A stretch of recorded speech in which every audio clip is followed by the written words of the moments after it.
हाँ, डॉक्टर करामत मुगल साहब ਤੁਸੀਂ ਸਵਾਲ ਕੀਤਾ ਹੈ ਕਿ ਮੈਂ ਕਹਾਣੀ ਕਿਵੇਂ ਲਿਖਣਾ ਤੇ ਇਹਦੇ ਜਵਾਬ 'ਚ ਮੈਂ ਅਰਜ਼ ਕਰਾਂਗਾ ਕਿ ਮੈਂ ਸਨ 2001 ਚ ਕਹਾਣੀ ਲਿਖਣੀ ਸ਼ੁਰੂ ਕੀਤੀ ਤੇ ਮੇਰੀ ਪਹਿਲੀ ਕਹਾਣੀ ਦਾ ਨਾਂ ਸੀ ਇਨਸਾਨ ਤੇ ਸੱਪ। ਤੇ ਇਹ ਜਿਹੜੇ ਮੁਹਤਰਮ ਡਾਕਟਰ ਪ੍ਰੋਫੈਸਰ ਜਮੀਲ ਅਹਿਮਦ ਪਾਲ ਸਾਹਿਬ ਨੇ ਉਹਨਾਂ ਦੇ ਰਸਾਲੇ ਸਵੇਰ ਇੰਟਰਨੈਸ਼ਨਲ ਵਿੱਚ ਛਪੀ ਔਰ ਉਸ ਤੋਂ ਬਾਅਦ ਚੱਲ ਸੋ ਚੱਲ ਕੋਈ ਤਕਰੀਬਨ 20 ਕੁ ਕਹਾਣੀਆਂ ਹੋਈਆਂ ਤੇ ਮੈਂ ਸੋਚਿਆ ਕਿ ਕਹਾਣੀਆਂ ਦੀ ਕਿਤਾਬ ਲੈ ਆਉਣੀ ਚਾਹੀਦੀ ਹੈ। ਤੇ ਸਨ 2002 ਵਿੱਚ ਮੇਰੀ ਪਹਿਲੀ ਕਹਾਣੀਆਂ ਦੀ ਕਿਤਾਬ ਇਨਸਾਨ ਤੇ ਸੱਪ ਜਮੀਲ ਅਹਿਮਦ ਪਾਲ ਸਾਹਿਬ ਹੋਰਾਂ ਨੇ ਛਾਪੀ। ਪੰਜਾਬੀ ਮਰਕਜ਼ ਉਹਨਾਂ ਦਾ ਅਦਾਰਾ। ਔਰ ਮੇਰੀ ਦੂਸਰੀ ਕਿਤਾਬ ਸੀ ਇਸ ਤੋਂ ਪਹਿਲੇ ਇੱਕ ਸਾਹਿਬ ਦੀ ਕਿਤਾਬ ਛਪੀ ਸੀ ਆਸ਼ਿਕ ਉਹਨਾਂ ਦਾ ਨਾਂ ਸੀ ਕਾਰਨ ਪੂਣੀਆਂ ਦਾ ਤੜਾ। ਉਸ ਤੋਂ ਬਾਅਦ ਇਹ ਦੂਸਰੀ ਮੇਰੀ ਕਿਤਾਬ ਸੀ ਔਰ ਅੱਲਾ ਦਾ ਕਰਮ ਹੋਇਆ ਕਿ ਉਸ ਕਿਤਾਬ ਨੂੰ ਮਸਊਦ ਖੱਦਰ ਪੋਸ਼ ਵੱਲੋਂ ਪਹਿਲਾ ਇਨਾਮ ਮਿਲਿਆ। ਉਸ ਦੌਰ 'ਚ ਮੈਂ ਕਹਾਣੀ ਲਿਖਦਾ ਸਾਂ। ਇੱਕ ਕਹਾਣੀ ਮੈਂ ਸੋਚੀ ਮੇਰੇ ਜ਼ਿਹਨ 'ਚ ਆਈ ਉਹ ਐਜ਼ ਇਟ ਇਜ਼ ਉਵੇਂ ਹੀ ਮੈਂ ਕਹਾਣੀ ਲਿਖ ਦਿੰਦਾ ਸਾਂ ਔਰ ਮੈਨੂੰ ਬੜਾ ਚਾਅ ਚੜ੍ਹਿਆ ਹੋਇਆ ਸੀ ਕਹਾਣੀ ਲਿਖਣ ਦਾ ਕਿ ਮੈਂ ਪੰਜਾਬੀ ਕਹਾਣੀ ਦੇ ਖੇਤਰ ਵਿੱਚ ਕਹਾਣੀਆਂ ਲਿਖ ਰਿਹਾ।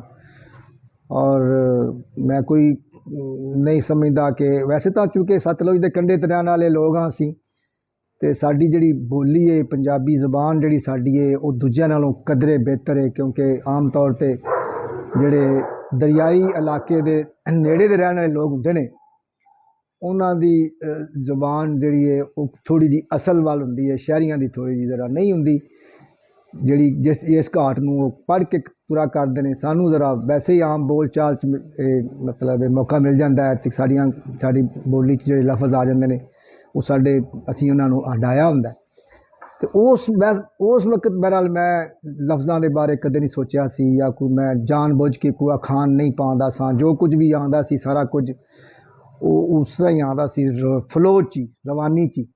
ਕਹਾਣੀ ਮੈਂ ਪੂਰੀ ਸੋਚਦਾ ਸਾਂ ਅਤੇ ਪੂਰੀ ਲਿਖਦਾ ਸਾਂ। ਉਸ ਤੋਂ ਬਾਅਦ ਨੀਟ ਕਰਨ ਦਾ ਮਰਹਲਾ ਆਉਂਦਾ ਸੀ ਅਤੇ ਨੀਟ ਕਰਨ ਦੇ ਮਰਹਲੇ ਵਿੱਚ ਵੀ ਕੋਈ ਇੱਕ ਅੱਧਾ ਲਫ਼ਜ਼ ਹੀ ਅਗਾਂਹ ਪਿਛਾਂਹ ਹੁੰਦਾ ਸੀ। ਬਾਕੀ ਜੋ ਸੋਚਿਆ ਹੁੰਦਾ ਸੀ ਸਾਰਾ ਕੁਝ ਉਹੀ ਸੀ ਔਰ ਉਹ ਸਿਲਸਿਲਾ ਚੱਲਦਾ ਰਿਹਾ। ਔਰ ਉਹ ਇਨਾਮ ਜਿਹਦਾ ਪਹਿਲਾ ਮਸਊਦ ਖੱਦਰ ਪੋਸ਼ ਵੱਲੋਂ ਮਿਲਿਆ ਅਤੇ ਉਹ ਬੜੀ ਜ਼ਿਆਦਾ ਹੌਸਲਾ ਅਫਜ਼ਾਈ ਹੋ ਗਈ। ਫਿਰ ਕਹਾਣੀ ਲਿਖਣ ਦੀ ਮਜ਼ੀਦ ਪ੍ਰੇਰਨਾ ਮਿਲੀ। ਫਿਰ ਦੂਸਰੀ ਕਿਤਾਬ ਆਈ, ਤੀਸਰੀ ਆਈ। ਹੁਣ ਇਸ ਟਾਈਮ 2021 ਵਿੱਚ ਜਾਂ 2020 ਤੋਂ ਲੈ ਕੇ ਜਾਂ ਥੋੜ੍ਹਾ ਜਿਹਾ ਪਿੱਛੇ ਚਲੇ ਜਾਈਏ ਜਿਹਦਾ ਮੈਂ ਅੱਜ 15 ਕਿਤਾਬਾਂ ਦਾ ਲਿਖਾਰੀ ਹੋ ਚੁੱਕਿਆ ਮੈਂ ਜਿਹਦੇ ਵਿੱਚ 13 ਕਹਾਣੀਆਂ ਦੀਆਂ ਨੇ ਔਰ ਇੱਕ ਨਾਵਲ ਹੈ ਔਰ ਇੱਕ ਸ਼ਾਇਰੀ ਦੀ ਕਿਤਾਬ ਪਹਿਲੇ ਛਪੀ ਸੀ। ਅਤੇ ਹੁਣ ਕਹਾਣੀ ਲਿਖਣ ਦੇ ਮਾਮਲੇ 'ਚ ਮੈਂ ਜਿਹੜਾ ਦੱਸਣਾ ਚਾਹਾਂ ਉਹ ਟੋਟਲੀ ਸ਼ੁਰੂਆਤ ਦੀਆਂ ਕਹਾਣੀਆਂ ਜਿਹੜੀਆਂ ਮੈਂ ਲਿਖਦਾ ਰਿਹਾ ਉਸ ਤੋਂ ਜਿਹੜੀ ਮੇਰੀ ਕੈਫੀਅਤ ਸੀ ਉਹਦੇ ਤੋਂ ਟੋਟਲ ਮੁਖਤਲਿਫ ਹੈ। ਹੁਣ ਮੈਂ ਕਹਾਣੀ ਨੂੰ ਸੋਚਣਾ ਉਹਨੂੰ ਮੈਂ ਲਿਖ ਕੇ ਮੈਂ ਛੱਡ ਦਿੰਦਾ।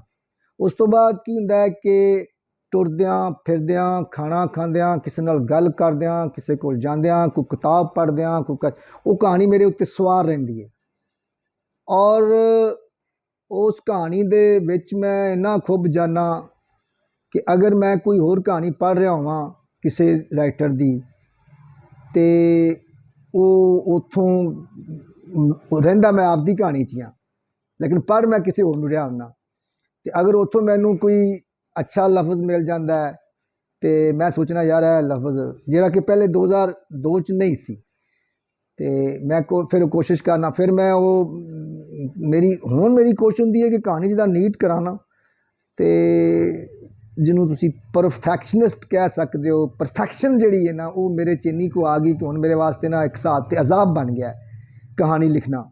ਦੋ ਅਜ਼ਾਬ ਹੁੰਦੇ ਨੇ। ਇੱਕ ਅਜ਼ਾਬ ਹੁੰਦਾ ਹੈ ਕਹਾਣੀ ਲਿਖਣਾ, ਦੂਸਰਾ ਅਜ਼ਾਬ ਹੈ ਪਰਫੈਕਸ਼ਨ ਚਾਹਣਾ। ਕਹਾਣੀ ਲਿਖਣਾ ਉਹ ਪੁਰਾਣਾ ਮਿਸਾਲ ਹੈ ਵੈਸੇ ਤਾਂ ਲੋਕੀ ਦਿੰਦੇ ਨੇ ਲੇਕਿਨ ਮੇਰਾ ਅੱਜ ਵੀ ਵੈਲਿਡ ਹੈ ਔਰ ਉਹ ਇਹ ਆ ਕਿ ਇਹ ਇਸ ਤਰ੍ਹਾਂ ਬੱਚਾ ਜਨਮ ਦੇ ਹਮਲ ਜਿਵੇਂ ਔਰਤ ਨੂੰ ਹੁੰਦਾ ਅਤੇ ਜਿਹੜਾ ਇੱਕ ਬੱਚਾ ਨਹੀਂ ਜਨ ਲੈਂਦੀ ਉਹਨੂੰ ਉਹਨਾਂ 'ਚ ਇੱਕ ਸਕੂਨ ਨਹੀਂ ਆਉਂਦਾ, ਆਰਾਮ ਨਹੀਂ ਆਉਂਦਾ। ਸੇਮ ਮੇਰੀ ਪੋਜੀਸ਼ਨ ਹੈ। ਹੋਰਨਾਂ ਦੋਸਤਾਂ ਦੀ ਨਹੀਂ ਹੁੰਦੀ ਹੋਵੇਗੀ, ਮੈਂ ਕੋਈ ਨਵੀਂ ਗੱਲ ਨਹੀਂ ਕਰ ਰਿਹਾ ਕਿ ਸ਼ਾਇਦ ਮੈਨੂੰ ਹੀ ਹੈ ਅਤੇ ਉਹ ਉਸ ਤਰ੍ਹਾਂ ਦੀ ਮੇਰੀ ਕੈਫੀਅਤ ਜਿੱਦਾਂ ਮੈਂ ਕਹਾਣੀ ਲਿਖਦਾ ਅਤੇ ਮੈਨੂੰ ਬੜਾ ਇੱਕ ਸਕੂਨ, ਬੜਾ ਇਤਮਾਨਾਨ, ਬੜਾ ਆਰਾਮ ਮੈਂ ਮਹਿਸੂਸ ਕਰਨਾ ਔਰ ਮੈਂ ਸਮਝਣਾ ਕਿ ਮੈਂ ਬੜਾ ਮੁਬਾਰਕਾ ਜਿਹੜਾ ਨਾ ਸਰ ਅੰਜਾਮ ਦਿੱਤਾ ਹੈ, ਔਰ ਅੱਲਾ ਦਾ ਸ਼ੁਕਰ ਅਦਾ ਕਰਨਾ। ਤੇ ਜਿਵੇਂ ਪੰਜਾਬੀ ਚ ਨੇ ਕੁੜੀ ਜੰਮੀ ਤੇ ਹੱਡ ਛੁੱਟੇ, ਇਸ ਤਰ੍ਹਾਂ ਹੀ ਮੈਂ ਸਮਝਣਾ ਕਹਾਣੀ ਲਿਖ ਲਈ। ਇੱਕ ਤਾਂ ਇਹ ਆ, ਦੂਸਰੀ ਜਿਸ ਟਾਈਮ ਉਹਨੂੰ ਮੈਂ ਨੀਟ ਕਰਨ ਲੱਗਣਾ ਨਾ, ਤੇ ਫਿਰ ਜਿਹੜਾ ਅਜ਼ਾਬ ਹੈ ਨਾ ਉਹ ਦੋਹਰਾ ਅਜ਼ਾਬ ਹੈ। ਉਹ ਇਹ ਆ ਕਿ ਫਿਰ ਮੇਰੇ ਜ਼ਿਹਨ ਚ ਆਉਂਦੀ ਕਿ ਇੱਥੇ ਇੱਥੇ ਯਾਰ ਇਹ ਲਫ਼ਜ਼ ਜਿਹੜਾ ਨਾ, ਲਫ਼ਜ਼ ਦੋ ਨੇ ਅਗਰ ਫਰਜ਼ ਕੀਤਾ, ਉਹ ਦੋਵੇਂ ਮਾਣੀ ਇੱਕ ਦੇ ਨੇ, ਤੇ ਮੈਂ ਕਹਿੰਦਾ ਇੱਥੇ ਕੀ ਆਵੇਗਾ, ਇੱਥੇ ਇਹ ਆਵੇਗਾ ਜ਼ਿਆਦਾ ਬਿਹਤਰ ਹੈ ਕਿ ਇਹ ਆਵੇਗਾ ਜ਼ਿਆਦਾ ਬਿਹਤਰ ਹੈ। ਮੈਂ ਮਿਸਾਲ ਹੁਣ ਇਸ ਟਾਈਮ ਮੈਨੂੰ ਯਾਦ ਨਹੀਂ ਆ ਰਹੀ ਕੋਈ ਅਚਾਨਕ ਕਿ ਕਿਹੜੀ ਮੈਂ ਦੇਵਾਂ। ਉਹ ਫਿਰ ਮੈਂ ਕੋਸ਼ਿਸ਼ ਕਰਨਾ ਕਿ अच्छे तो अच्छा लफ्ज़ लियावा, अच्छे तो अच्छा कोई मुहावरा या अखान या कोई सिचुएशन के मुताबिक गल जिहड़ी भी करनी होवे वो मैं करन दी कोशिश करना। उहदे विच हुंदा फिर एक कहानी जिहड़ी ना मेरा बड़ा टाइम लै जांदी है नीट करन लग्या।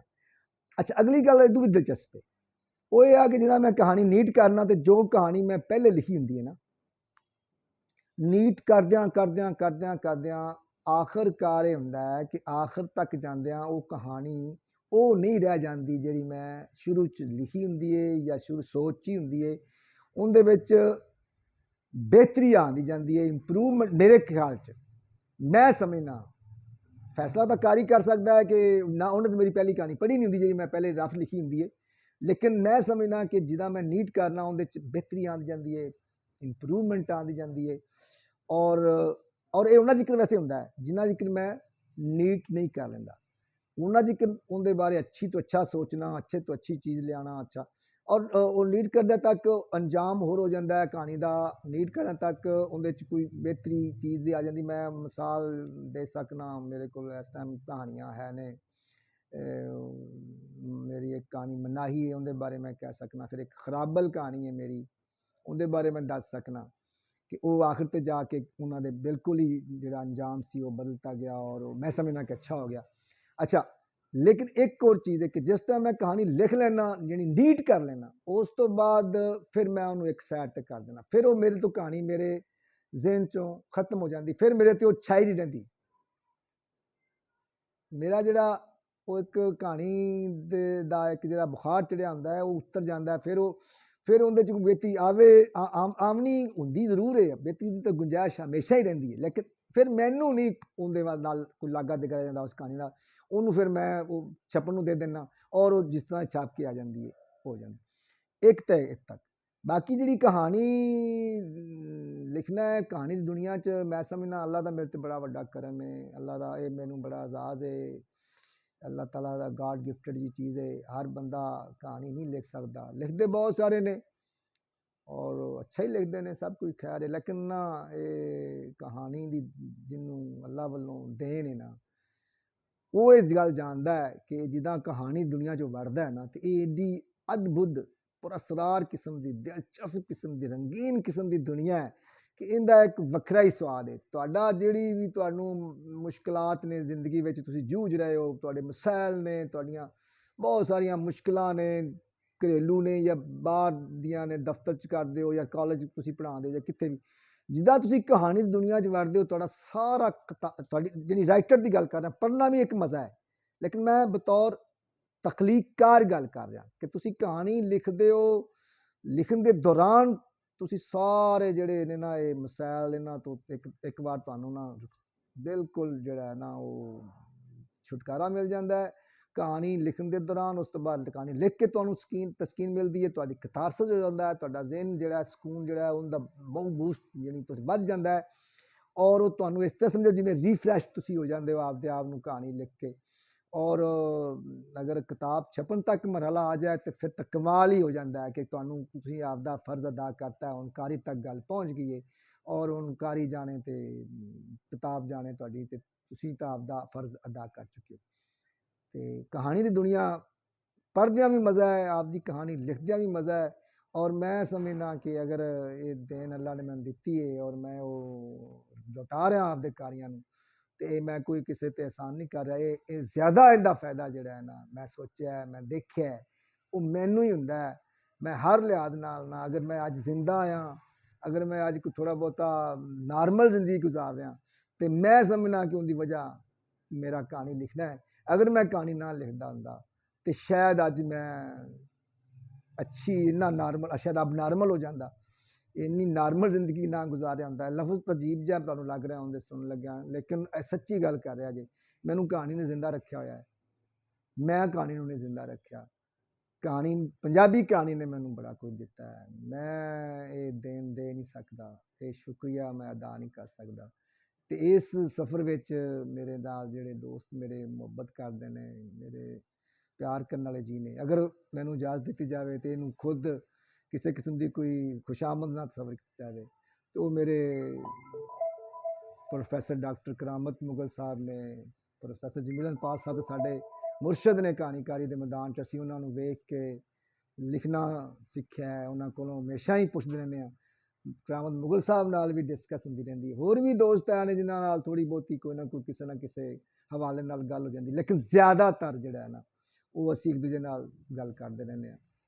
ਤੇ ਇਹ ਹੀ ਮੈਂ ਕਹਿਣਾ ਚਾਹਣਾ, ਇਹ ਹੀ ਮੇਰੇ ਕੋਲ ਹੈ ਇਸ ਟਾਈਮ।